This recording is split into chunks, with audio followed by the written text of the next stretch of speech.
I'd folded that sweater 17 times before I finally let it rest on my bed. It was cashmere, the colour of winter fog, soft enough to hurt when you touched it. My grandmother had sent it from Scotland 3 months before she died. She'd written my name on the package in shaking letters, underlined it twice, as if ink could protect what love couldn't. I'd worn it once, just once, to feel her close to me again.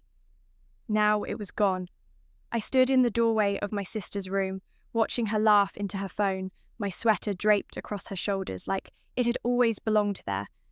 The fabric caught the afternoon light differently on her body, looked cheaper somehow, like everything beautiful did when she touched it. "Oh my God, I know," she said to whoever was listening. "It's so soft.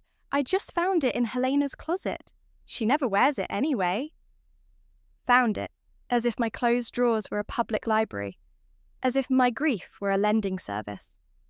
I didn't say anything. I'd learned years ago that my voice didn't register in this house unless I was apologising or agreeing.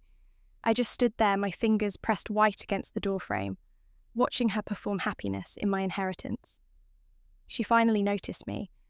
Her eyes flickered over with that particular combination of annoyance and entitlement that she'd perfected by the time she was 12. "What?" she said, covering the phone. "I'll give it back." We both knew she wouldn't. We both knew I wouldn't ask again. That was how it had always worked between us. She took, I disappeared, and everyone called it peace. I turned away and walked down the hall. My parents' voices drifted up from the kitchen, talking about her college fund, her internship, her future. They'd stopped asking about mine 2 years ago, right around the time they'd realised she was prettier when she smiled and I was quieter when I didn't. The house felt smaller every day, like it was collapsing around the space I took up. I went to my room and sat on the floor beside my bed. The empty space where the sweater had been looked like an accusation. I'd promised my grandmother I'd take care of it.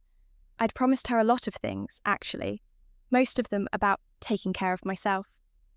I was 23 years old and I'd broken every single one. My phone buzzed. Ethan, my boyfriend of 4 years, texting to cancel dinner again. Some emergency with work, some friend who needed him more, some version of later that we both knew meant never. I read the message 3 times, waiting to feel something. Anger maybe, disappointment, but there was nothing left inside me sharp enough to cut through the numbness. I'd been hollow so long I'd forgotten what it felt like to have substance. I texted back, "Okay." He sent a heart emoji. I stared at it until it stopped meaning anything at all. The sun moved across my floor in slow inches.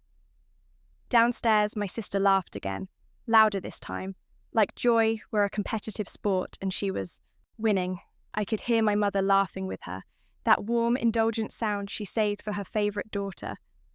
I pulled my knees to my chest and rested my forehead against them. The carpet smelled like dust and resignation. I'd vacuumed it yesterday, but some things can't be cleaned away. The nothing inside me was getting louder. I thought about my grandmother's last letter. She'd written it a week before the stroke, when her hand still remembered how to hold a pen steady. Most of it had been gentle nonsense, updates about her garden, questions about my studies, reminders to drink enough water. But at the end, she'd written something that had felt like a premonition. "Don't let them make you smaller, darling. You were never meant to fold." I've been folding ever since. That night, Ethan finally called. Not to apologise, he never apologised, but to tell me he'd be out late again. I could hear music in the background, laughter that didn't include me. "You understand, right?" he said. "I knew you would. You always do." I did understand. I understood that I'd become the kind of person who was easy to disappoint because I'd never asked for anything difficult. I understood that love, for me, had always meant making myself convenient. "Helena, you there?" "I'm here," I said. "Great. I'll make it up to you. Promise." He hung up before I could respond. Not that I had anything to say. I'd used up all my words years ago, spent them on people who'd never learnt to listen. I I lay in bed that night, staring at the ceiling, counting the cracks in the plaster. 47 of them, spreading out like veins from a central wound. I'd counted them so many times I'd memorized their patterns, the way you memorize damage when you live inside it long enough. Sleep came slowly, reluctantly, like it knew I didn't deserve the rest. And then it came too easily. I felt it happen, the gentle shutting down of my body, the quiet failure of my heart. No pain, just a slow dimming, like someone was turning down the volume on my existence until there was nothing left but static. My last thought was about the sweater, how I'd never wear it again, how she'd probably donate it in 6 months when she got bored, how my grandmother's love would end up in a stranger's closet, soft and grey and forgotten. Then nothing, then everything. I opened my eyes to morning light and the smell of coffee from downstairs. My phone was buzzing on my nightstand. 5 texts from Ethan, all sent at 2 a.m, all variations of "miss you" that meant nothing. I stared at them for a long moment, my mind trying to catch up with my body. This was 3 years ago. The date on my phone confirmed it. The texts confirmed it. The sound of my sister's voice downstairs, younger and sharper, confirmed it. I was 20 years old again. Back in the beginning, before the slow erosion had worn me down to nothing. I sat up slowly, testing my limbs, my breath, my clarity. Everything felt different. Not new, I still carried the memory of how it had ended, but clean somehow, like I'd been given back to myself before I'd learnt to give myself away. I knew exactly what day this was. I remembered it down to the minute. This was the morning my sister would borrow my favourite jacket for a date and spill wine on it. This was the day my mother would ask me to skip my art class to help with her charity event. This was the day Ethan would forget my birthday for the first time, setting the pattern for every disappointment that followed. This was the day I'd said yes to everything, and meant it, but I'd lived through the consequences of those yeses. I died from them. I stood up and looked at myself in the mirror. Same face, same body, same life. But the eyes looking back at me were older than they should have been, steadier, emptied of expectation. I understood what I'd been given. A second chance, a reset, a chance to rewrite every moment I'd let them write over me. I got dressed slowly, deliberately, choosing clothes I actually liked instead of ones that wouldn't draw attention. My sister's voice carried up the stairs. She was asking my mother if she could borrow something of mine. Something blue, something I never wore anyway. I walked downstairs and found them in the kitchen, mid-negotiation over my closet. "Oh, good, you're up," my mother said, not looking at me. "Lily wants to know if she can borrow—" "No," I said. The word landed like a stone in still water. They both turned to look at me confused, as if I'd spoken a foreign language. "What?" Lily said, smiling like I was joking. "No," I repeated, calm, clear, immovable. "She can't borrow anything of mine." My mother laughed, uncomfortable. "Helena, don't be difficult. It's just a jacket. Then she can buy her own." I poured myself coffee, my hand steady, my heart quieter than it had been in years. The silence behind me was thick with their shock. I'd never said no before. I'd never even considered it. "Wow," Lily said finally, her voice sharp with practiced hurt. "I didn't know you were so selfish." I turned to face her. She was 16, beautiful in that thoughtless way of people who'd never had to earn kindness. I'd spent years trying to keep her happy, as if her happiness were my responsibility, as if my misery were the price of family peace. "I'm not selfish," I said quietly. "I'm just done." I took my coffee and went back upstairs, leaving them to process the impossible reality of my refusal. I could hear them whispering, confused, probably planning how to guilt me back into compliance later. But I wouldn't be compliant anymore. I'd already lived that life. I knew where it ended. The rest of the morning unfolded in strange, familiar patterns. My mother came to my room twice, trying different approaches. Disappointment first, then concern, then veiled threats about family unity. I listened politely and said no to everything. She left, frustrated, baffled by this version of me she'd never met. Lily tried next, tears in her eyes, performing the hurt I used to believe was real. "I don't understand," she said. "We're sisters. We share things." "You take things," I corrected gently. "There's a difference." "Mom's right. You've changed. You're being so weird." "Maybe," I said. "Or maybe I'm just being myself for the first time." She left angry, slamming the door hard enough to make my walls shake. I didn't flinch. I'd learned that other people's anger was only powerful if you agreed to carry it. Ethan called at noon, his voice warm with expectation. "Hey, beautiful. Want to grab lunch?" He'd forgotten, just like I remembered. My birthday was in 3 hours, and he had no idea. "Can't today," I said. "Oh, okay. Tomorrow?" "Probably not." There was a pause, confusion creeping into his tone. "Is something wrong?" Everything was wrong. Our entire relationship was built on my willingness to settle and his willingness to let me. But I didn't say that. I'd learned that some truths didn't need to be explained to people who'd never asked the right questions. "I'm just busy," I said. "I'll call you later." I hung up before he could respond, before the familiar guilt could creep in and make me apologize for having boundaries. The afternoon stretched out in luxurious solitude. I painted, something I'd stopped doing in my first life because it wasn't practical and didn't lead anywhere. The canvas didn't care about outcomes. It just received what I gave it. No judgment, no expectation. I painted my grandmother's garden, the one from her letters, full of roses she'd named after people she loved. There was one called Helena, deep red and stubborn, that refused to bloom on schedule. "Just like you," she'd written, "beautiful in your own time." I'd never believed her before. I tried so hard to bloom when everyone else wanted, to be beautiful on their terms, that I'd forgotten what my own timing felt like. The painting wasn't good. I was too out of practice, too rusty from years of not trying. But it was mine, completely mine, and that made it perfect. That evening, my father came home from work.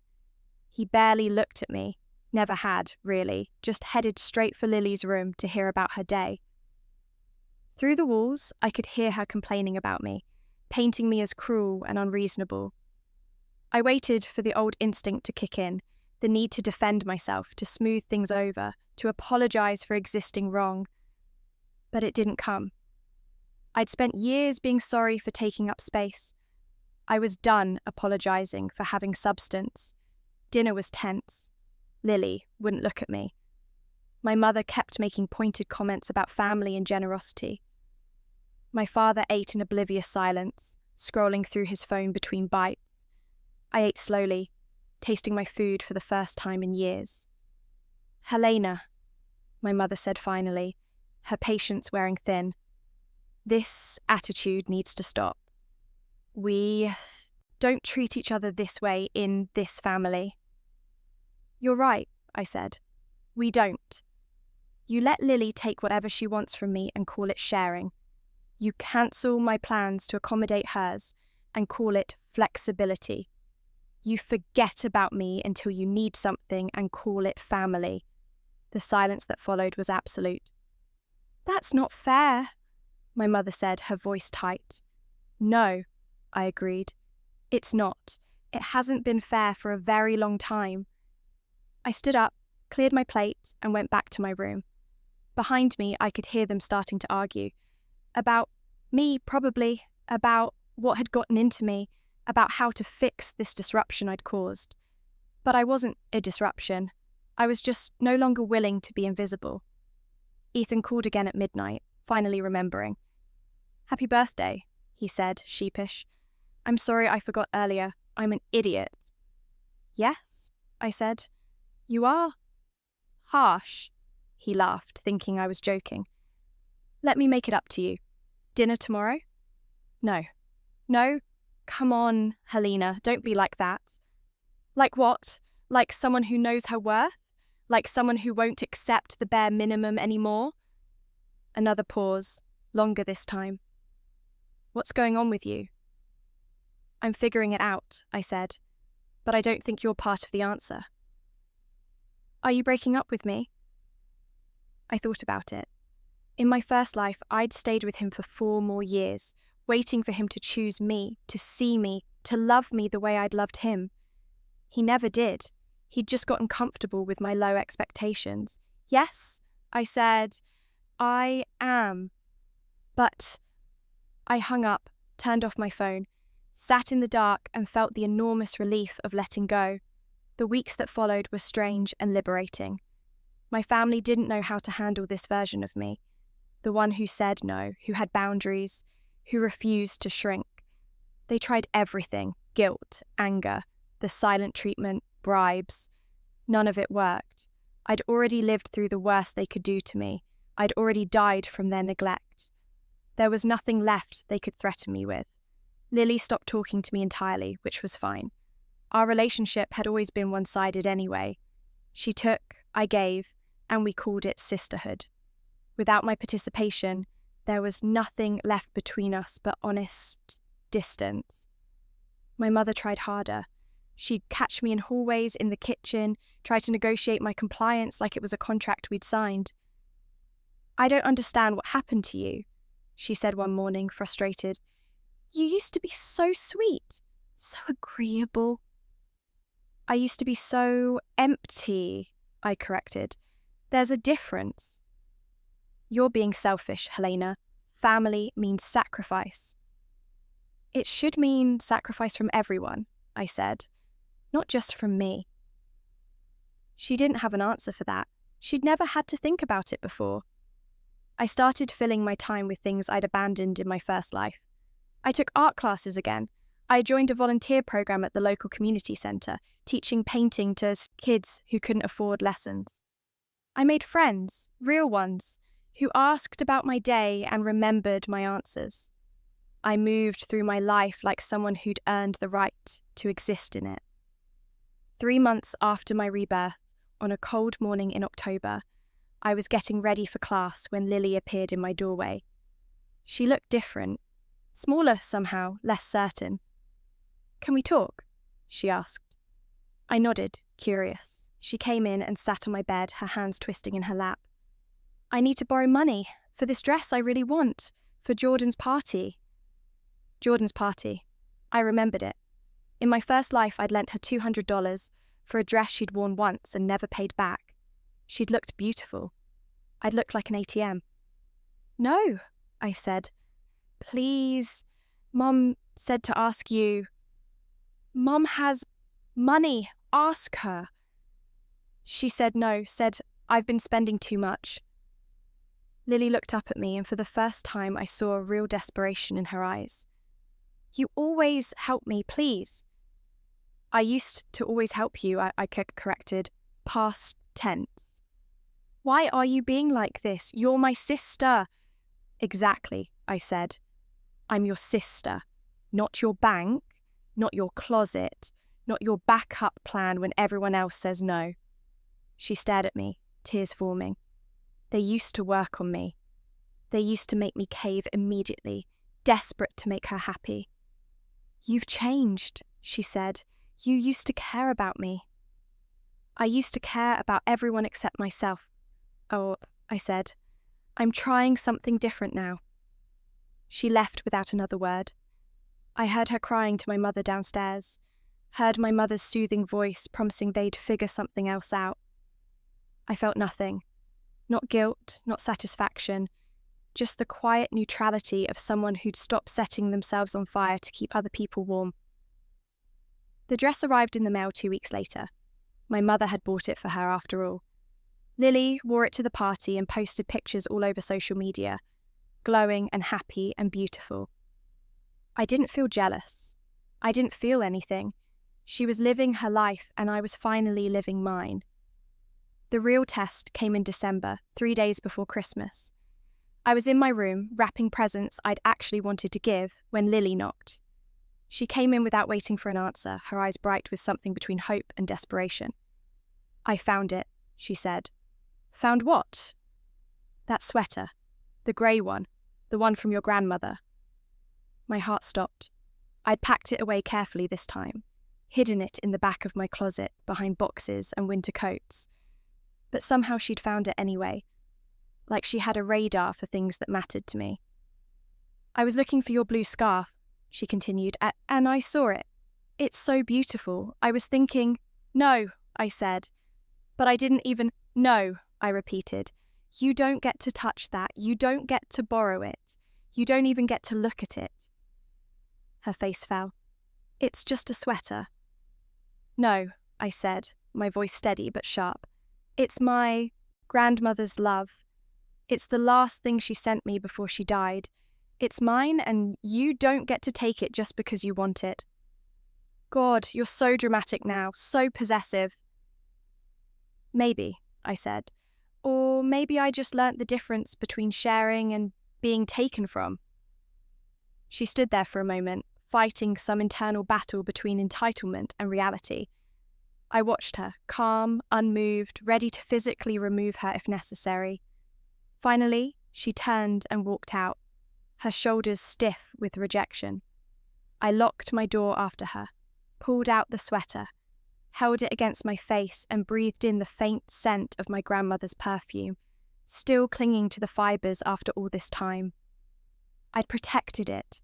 I'd protected myself. I'd kept the promise I'd broken in my first life. Christmas morning was quieter than usual. Lily barely acknowledged me, still hurt by my refusal. My parents exchanged uncomfortable glances, unsure how to handle the tension they'd never had to notice before. I gave them each thoughtful presents, things I'd chosen carefully, things that showed I knew who they were. They gave me generic gifts, barely wrapped, clearly last-minute additions to Lily's pile. I didn't care. I'd stopped waiting for them to see me. I'd started seeing myself instead. After dinner, after the forced smiles and awkward conversations, I went for a walk. The neighbourhood was quiet, covered in that particular hush that snow brings. I walked past houses full of families, full of light and noise and belonging. I used to feel jealous of that, used to feel like I was missing something essential, something everyone else had figured out except me. But I didn't feel that anymore. I felt complete, whole, contained. The new year came quietly. I was accepted into an art program I'd never applied to in my first life, too afraid of failure, too convinced I didn't deserve it. My portfolio, built from months of actually trying instead of hiding, was apparently good enough. I celebrated alone in my room, drinking cheap champagne and feeling genuinely happy for the first time in both my lives. February brought another test. Lily got into a fight with her best friend over something petty and dramatic. She came to my room at midnight, crying, needing someone to talk to. In my first life, I would have stayed up all night, absorbed her pain, fixed her problems, made myself tired for days to make her feel better. This time, I opened the door, looked at her tear-stained face and said gently, "I'm not your therapist. Call someone who's your actual friend." "You're so cold now," she said, hurt and confused. "I'm so healthy now," I corrected. "There's a difference." She left. She'd figure it out. Or she wouldn't. Either way, it wasn't my responsibility to carry her through every crisis she created. Spring came, and with it, clarity. I'd been living my second life for 6 months now, and the patterns had become obvious.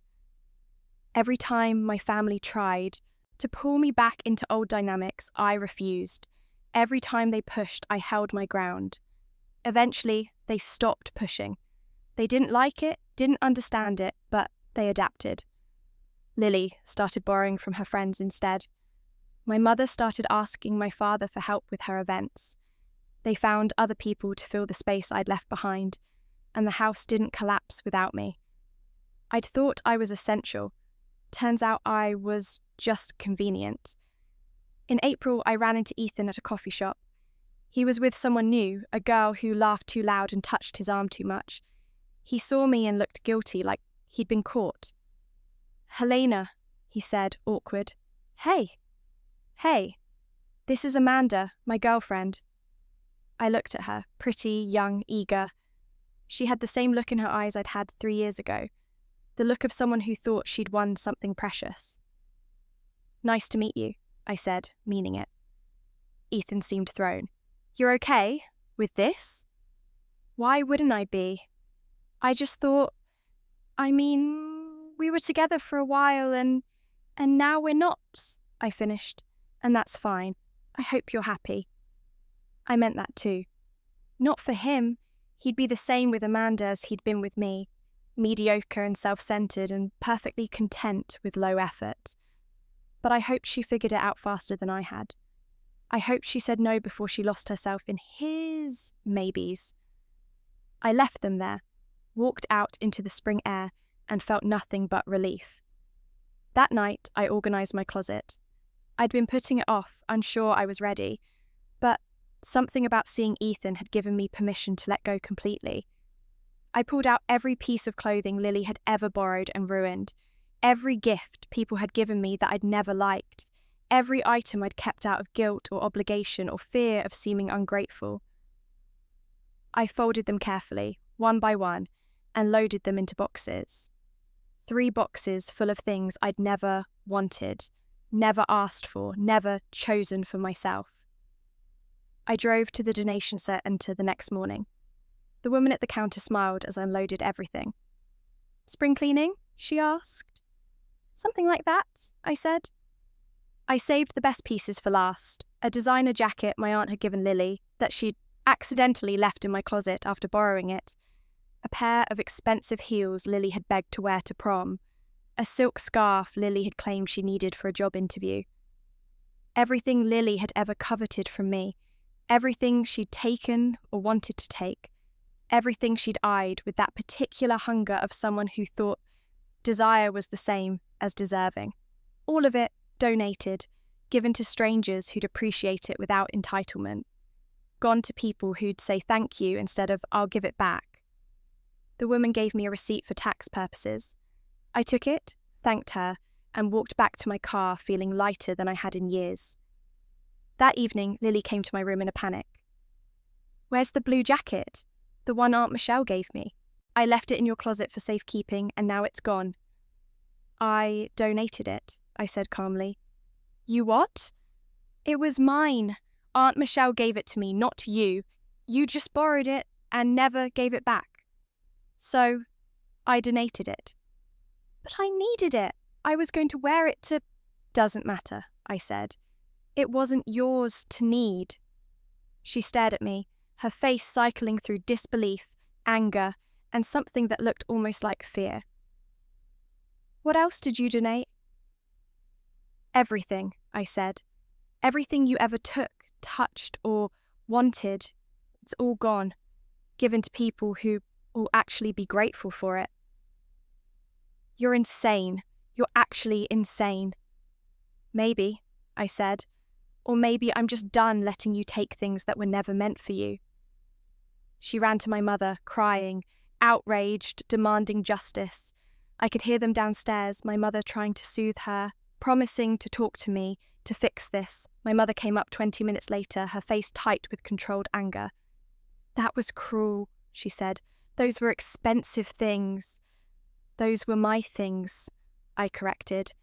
"And it wasn't cruel, it was fair." "Fair? Your sister is devastated." "Good," I said, and I meant it. "Maybe she'll learn that other people's belongings aren't hers to claim. Maybe she'll learn to ask before she takes. Maybe she'll learn that wanting something doesn't mean deserving it." When did you become so hard? I thought about that. When had I become hard? When I died from being too soft?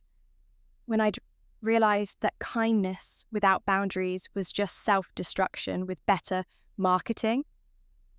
"I'm not hard," I said finally. "I'm just finished. finished being your backup, finished being her closet, finished being everyone's second choice and nobody's priority. My mother left without another word. She stopped trying to fix me after that. She stopped trying to understand me too.